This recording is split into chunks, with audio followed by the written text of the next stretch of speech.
Hey there everyone, this is Dan Cameron with the Strength Coach Tutor. Today I'm going to talk about a recent blog post I just made about it's not necessarily what we study, but how we study when preparing for the NSCA CSCS exam. So I think one of the big downfalls is that everyone wants to know exactly what it is that we have to study. What chapters do I need to focus on in the book? What concepts, ideas, definitions do I definitely have to know? What am I guaranteed to see on the exam?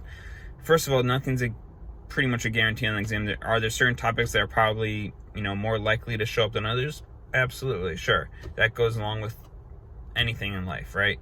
But I think what's important is that it's not necessarily what we're studying, because we're all pretty much told to study the same thing. Everyone tells you to read the book. And if that's the case, and if that's what we need to do, then why are so many people failing, right?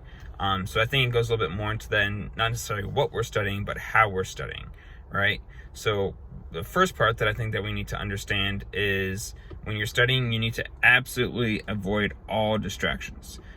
Turn your phone off completely, shut it down, put on Do Not Disturb on your MacBook or iPad, whatever it is that you're using to study. Don't have iMessage up and be texting or messaging people back and forth as you're trying to study. Definitely no Netflix or TV or anything like that that's going to have any, quote, background noise. Things like that. You have to completely be focused. No distractions at all whatsoever. Find a quiet room by yourself where you're not going to be constantly interrupted. The second tip I'm going to talk about is testing yourself.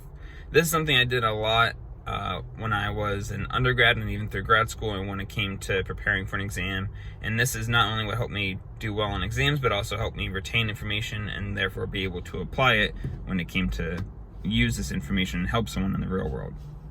So what I would do is that while I'm studying, whether it was a PowerPoint slide or a page of notes, whatever it may be, I'll stick with the PowerPoint slide because it's a little bit easier just to talk about. But if I had a PowerPoint slide up, I would read that slide several times until it felt like it started to stick. And then at that point, what I would do is that I would look away or, close my eyes, whatever it may be, and try to repeat everything that was on that slide in my head verbatim, word for word. And if I got it right, if I was able to repeat everything word for word, then I would repeat that 2 to 3 more times in my head, and then I'd feel pretty good knowing that I could repeat this information and recall upon this information when needed to use it in the real world. If I didn't get it right, well then I'd start rereading that same slide again and repeat this process until I could get it right at least 2 to 3 times in a row. But didn't stop there. So I'd go on, repeat this for each slide, for each section of notes, whatever it may be. But then, periodically, I'd go back to one of those previous slides or sets of notes, and I'd test myself on it. Without even looking, I haven't seen that information for several slides. It could have been a half hour later, an hour later. I'd try to remind myself, okay, I remember that slide. What was everything on that slide?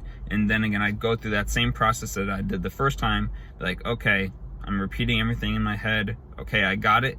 If I could do that, then I knew I'd have pretty good recall and would be able to call upon this information whenever the time would need be. And this is what really helped me, again, not only succeed on exams, but also recall upon information when needed in the real world too.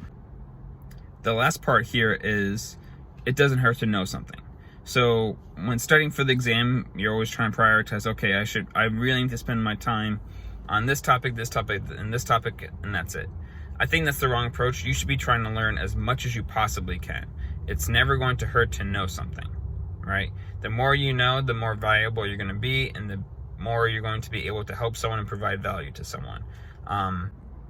So overall, I think we really just need to focus on not necessarily trying to change what we're studying, but how we're approaching and studying, and what habits and rituals and disciplines are we embracing to prepare ourselves for the NSCA CS exam. So thanks guys for checking in, and keep coming back for more helpful videos. Thanks.